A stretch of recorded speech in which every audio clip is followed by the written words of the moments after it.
Nikita Mirzani mendadak singgung soal keadilan dalam hidupnya.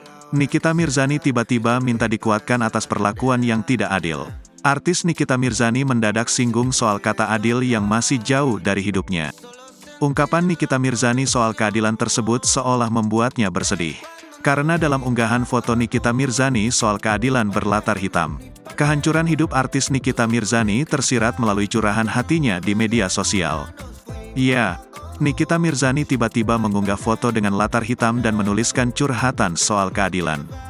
Ibu Loli itu bak mengisyaratkan kesedihan, meski tak dijelaskan apa yang sebenarnya terjadi. Dikutip dari postingannya pada Sabtu, tanggal 3 Februari tahun 2024, Nikita Mirzani meluapkan kesedihannya yang merasa dapat perlakuan tidak adil. Seolah tak sanggup menahan cobaan, Nikita Mirzani pilu meminta diberikan kekuatan. Ibu Loli ini merasa hidupnya jauh sekali dari keadilan Tuhan. Ya Allah, bisakah berlaku adil terhadap saya? Jika memang kata adil itu masih jauh dari hidup saya hanya minta dikuat saja, tulis Nikita Mirzani.